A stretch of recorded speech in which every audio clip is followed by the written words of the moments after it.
Hola a todos, Cora Cruz Medina una vez más con un nuevo video para YouTube y hoy seguiremos dándole lectura al libro Memorias de un cortesano de la era de Trujillo.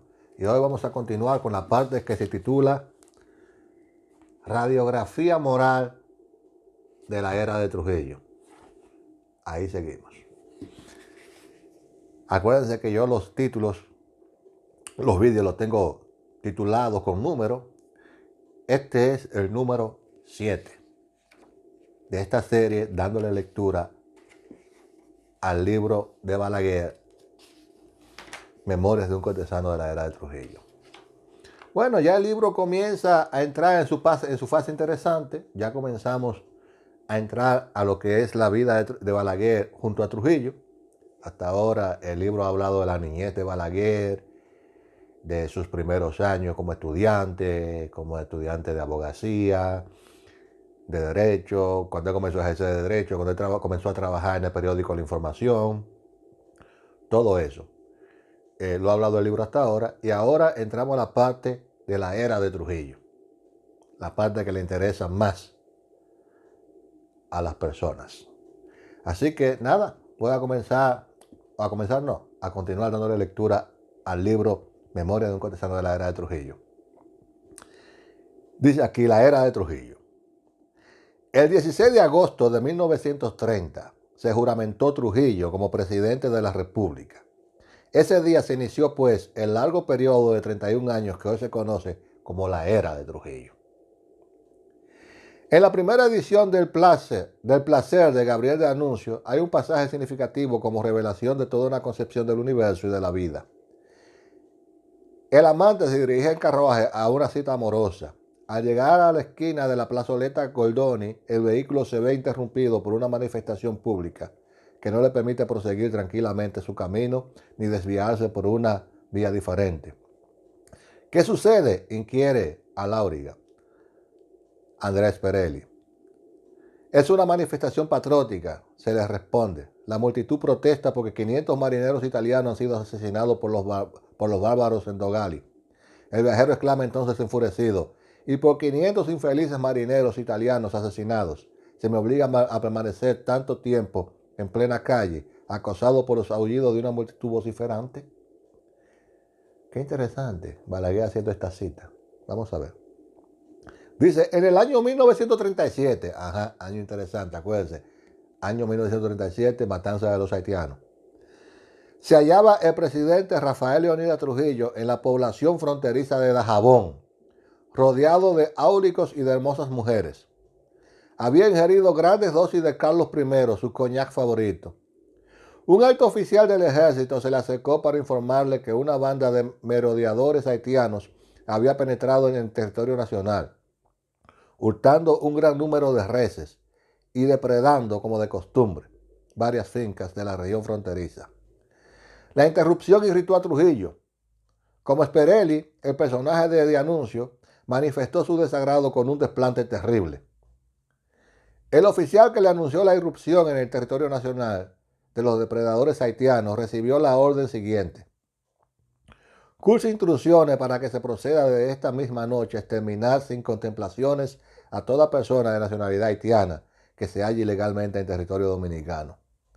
Varias horas después se inició la espantosa carnicería en que perecieron alrededor de 17,000 inmigrantes del país vecino, entre ellos ancianos y mujeres que huían con sus criaturas en brazos, tratando inútilmente de ponerse a salvo en su país nativo.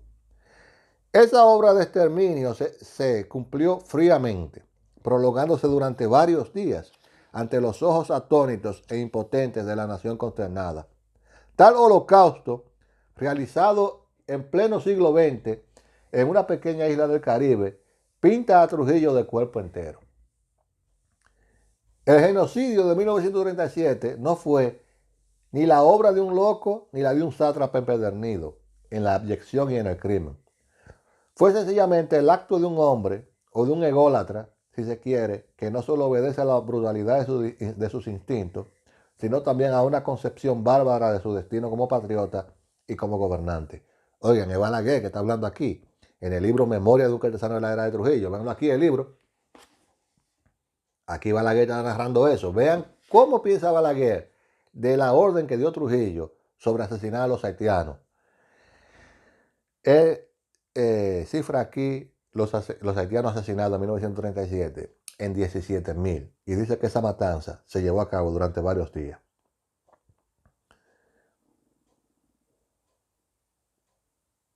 Dice aquí, los seres así, como él acaba de describir a Trujillo, se hallan fuera de serie, ellos mismos se encuentran así mismos fuera de serie, y no pueden medirse con la misma vara con que se mide a la mayoría de los mortales. Si se hubiera tratado de un acto de locura momentánea propio de un esquizofrénico poseído por el ímpetu demoníaco del fanatismo, el crimen se hubiera detenido al cabo de algunas horas. Pero lejos de esto, continuó durante más de una semana y se llevó a cabo hasta el fin, sin que las escenas dramáticas que dio lugar perturbaran en lo más mínimo el ánimo del hombre que ordenó esa matanza y que jamás se arrepintió de ella. Wow, Trujillo jamás se arrepintió de haber mandado a matar 17,000 haitianos. Trujillo no fue, pues, el tipo común del dictador latinoamericano. No fue el dictador ilustrado al estilo del doctor Francia en Paraguay y de García Moreno en el Ecuador. La precariedad de su cultura propia de un hombre que frecuentó apenas los primeros cursos de la escuela primaria no le permitió disponer de los frenos con que contribuye una buena educación a detener o a morigerar los impulsos del instinto o de la pasión descarnada. Pero tampoco fue el tipo de caporal Montaraz a la usanza de Cipriano Castro y de Juan Vicente Gómez. Su régimen tiene, desde luego, puntos de coincidencia con los que han establecido en distintas partes de América los dictadores tradicionales. Hay evidentemente diferencias y rasgos comunes entre ellos. Diferencias profundas que sitúan a Trujillo a niveles distantes de los de sus congéneres en el ejercicio del poder absoluto. Los rasgos comunes que diferencian a estas autocracias primitivas son bien conocidos. La supresión de las libertades públicas, el desprecio por la vida humana, el asesinato político, sustituido a veces por el presidio o el destierro del adversario, constituyen las piezas maestras de esa maquinaria de terror que erige el mantenimiento del orden en la razón suprema del Estado. El acaparamiento de la riqueza nacional en manos del déspota es otro de los rasgos con que se manifiestan en todas partes esos gobiernos unipersonales. La codicia corre pareja en ellos con la crueldad. Luis Troconis, en su libro La cuestión agraria, revela que Juan Vicente Gómez concentró en sus manos la mayor parte de las tierras de Venezuela, hábiles para la agricultura. Quien tiene la tierra, decía el dictador de Maracay, tiene el poder.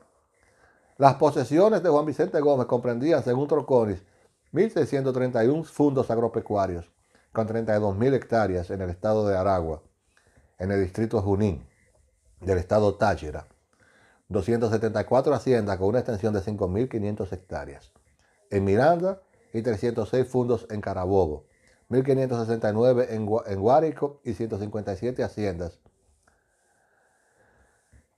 y 97 fundos. Wow. Aquí lo que Balaguer explica es comparando a Trujillo con los dictadores contemporáneos que él tenía. Aquí está hablando del de Venezuela, que esa parte del dictador y asesino parece que era un gran ladrón. Por lo que cuenta Balaguer aquí. Dice aquí, egolatría. Pero el régimen de Trujillo fue eso y mucho más que eso. Todo el sistema político trujillista gira en torno al culto de la personalidad. Puede ser que ese rasgo se descubra también en situaciones semejantes creadas en distintos países de América, pero no con el grado que la divinización del caudillo alcanzó en la República Dominicana. Trujillo no solo sojuzgó la voluntad, sino el pensamiento mismo de sus conciudadanos.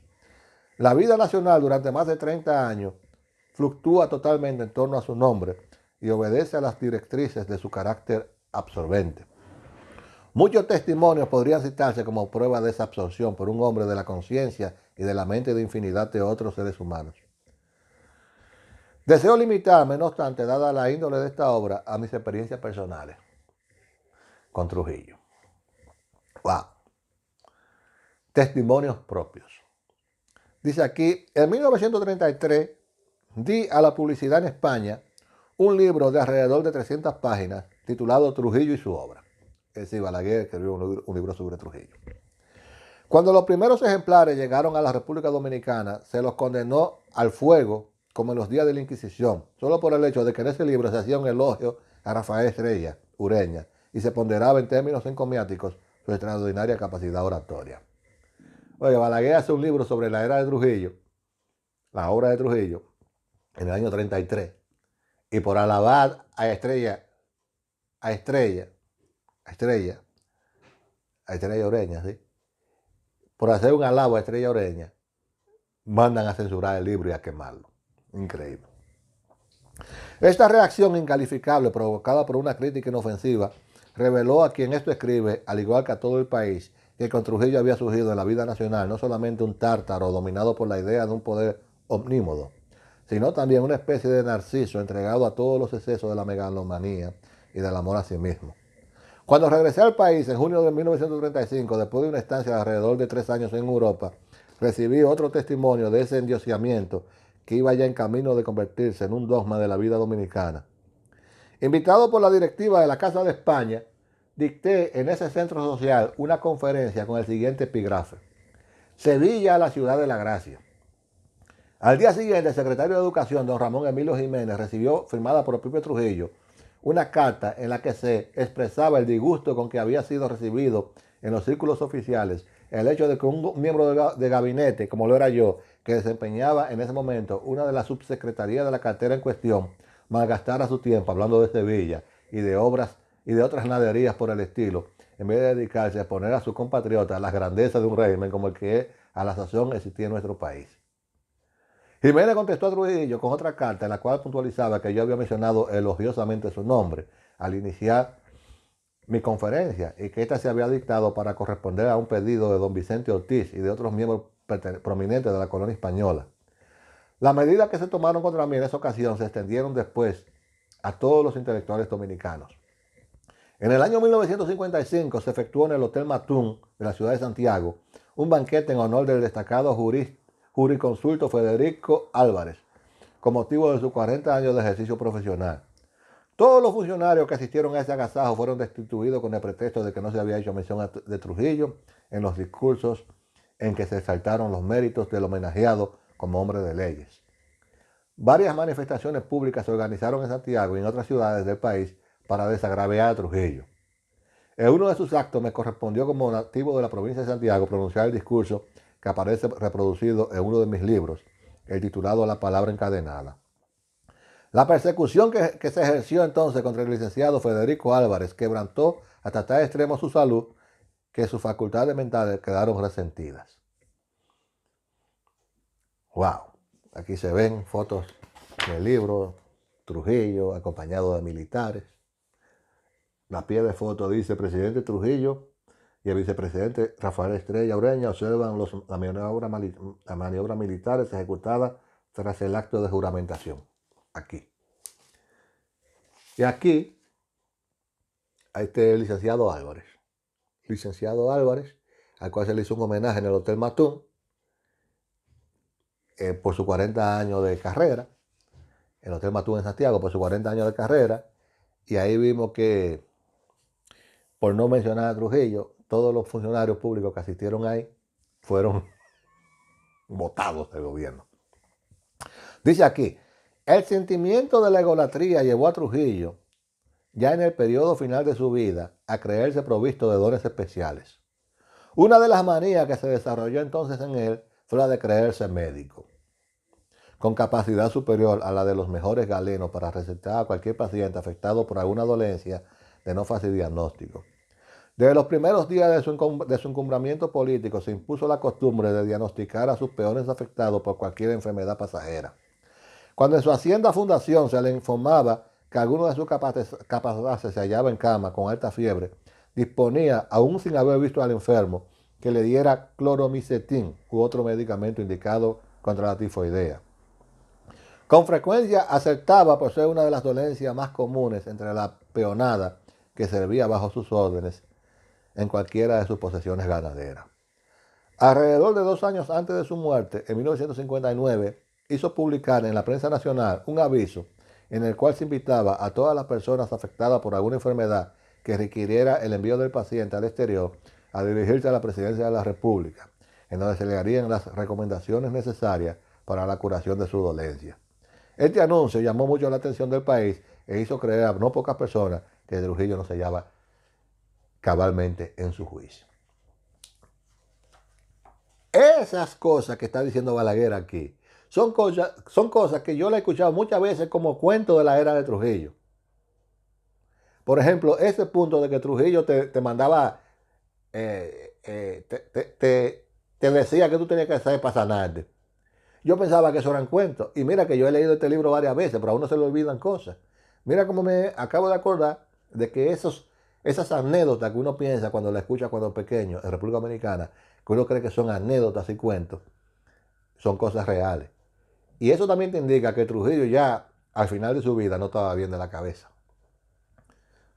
Porque acuérdense que Trujillo tenía un problema con la próstata que posiblemente haya sido problema de cáncer. Y quién sabe si ya eso le estaba cogiendo el cerebro.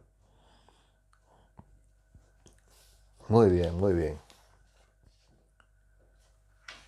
Sigo leyendo. Dice aquí, Trujillo se complacía en esa misma época en mostrar a las personas de viso que recibían en su despacho del palacio el texto de una orden de las autoridades coloniales de La Habana en la cual se autorizaba a su abuelo, don José Trujillo, a practicar en esa ciudad la medicina. Es decir, él tenía un abuelo que se había graduado en Cuba de médico. Y él lo mostraba con orgullo eso en su oficina. Wow, Trujillo estaba loco. Ah, miren, para los que no lo conocen, aquí está Ercilia Pepín, que pocas personas han visto fotos. Ercilia Pepín es una maestra muy famosa de Santiago. Fue maestra de Balaguer también. Y muchas personas no conocen fotos de ella. Aquí está también, Ercilia Pepín. Sigo leyendo. Culto a la personalidad. Nadie en América, continente en cuya historia abundan tantos autócratas, menudos y tantos caudillos pintorescos, ha impuesto el culto a la personalidad con la energía y la dimensión con que lo impuso Trujillo. Tal vez en la historia contemporánea el modelo creado en ese campo por el dictador dominicano solo sea comparable en miniatura con el que creó Stalin en la Unión Soviética.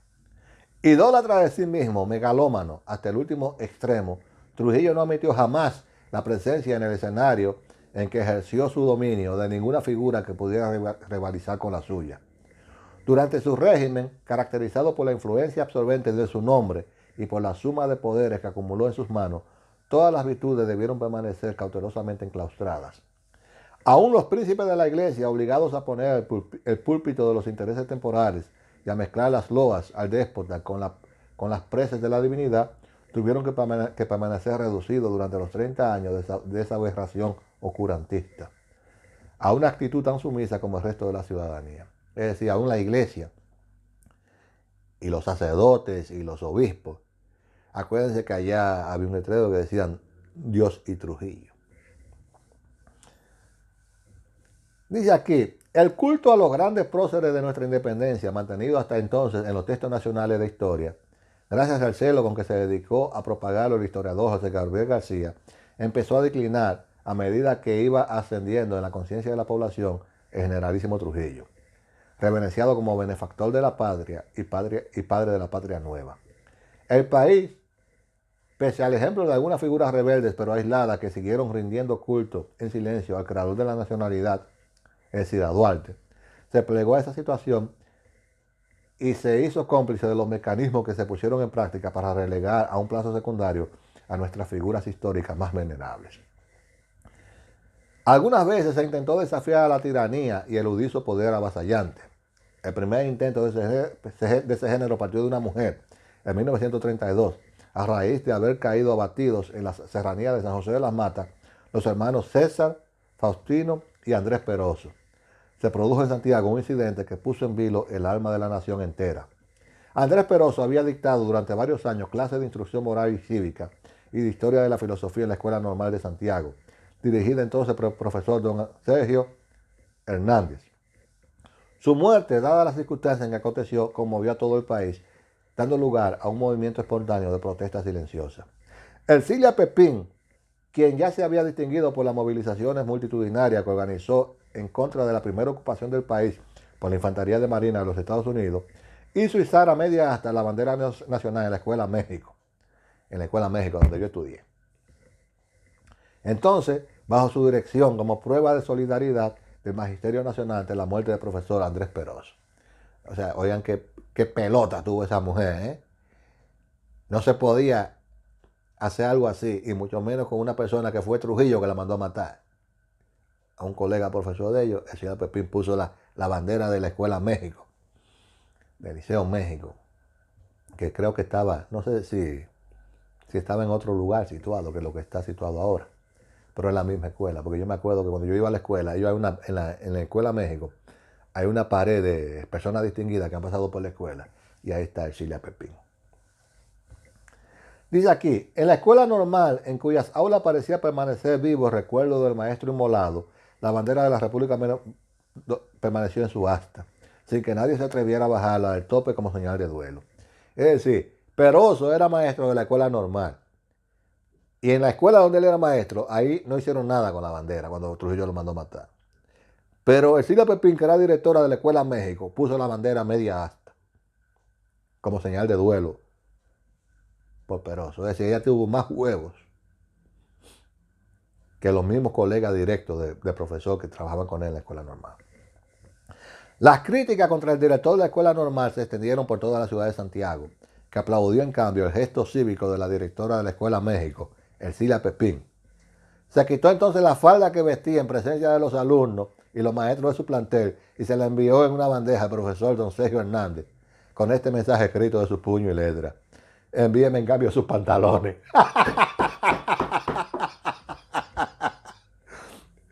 ¿Viste eso? Ercilia Pepín se quitó la falda y le dijo: yo tengo más pantalones que usted. Wow, se me engrifó la piel, macho.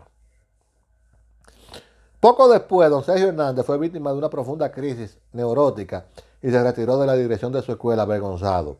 Un día, ante la expectación de sus numerosos discípulos y de toda la población de Santiago, se abrió el vientre con una navajita Gillette, seccionó los intestinos y fue colocando los pedazos hasta desfallecer exhausto en la misma bandeja en que recibió la prenda de vestir, con que se pretendió ridiculizar su masculinidad como profesor y como ciudadano. ¡Wow! Vean eso. El tipo quedó tan avergonzado porque Ercilia Pepín le mandó la falda y le dijo: mándame tus pantalones. Que miren lo que hizo el tipo. Se abrió con una navajita y se seccionó los intestinos y lo fue colocando uno a uno. ¡Wow! ¿Habrá muerto en ese asunto? Dice aquí solamente que cayó exhausto. ¡Wow!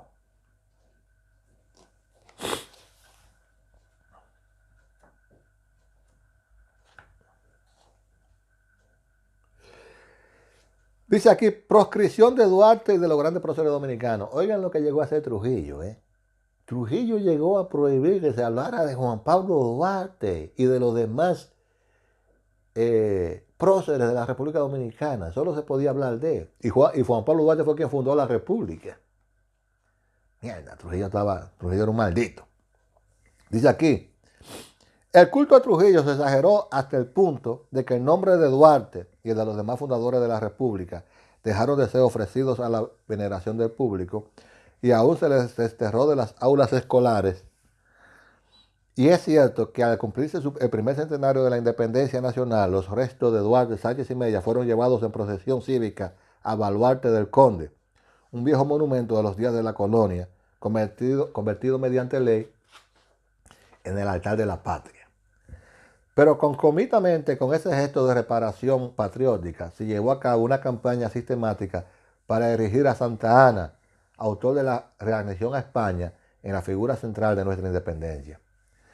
Bueno, aquí Balaguer está criticando que Trujillo más o menos puso a Santa Anna al frente por encima de Duarte, en la veneración de los dominicanos, pero quien mandó a Santa Anna al Panteón Nacional fue Balaguer, en el 73, creo.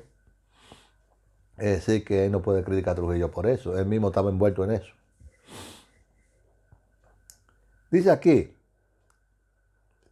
La mayoría de los historiadores nacionales se hicieron cómplices de ese magnicidio histórico que se encubrió bajo el velo de un retorno a nuestro origen hispánico y de una condenación de la política haitiana de adueñarse por la vía de la invasión pacífica de una gran parte de nuestro territorio.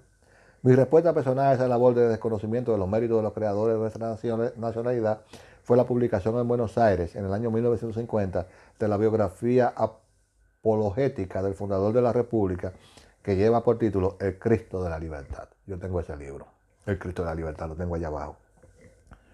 Una biografía sobre Juan Pablo Duarte. Muy buena, de Balaguer.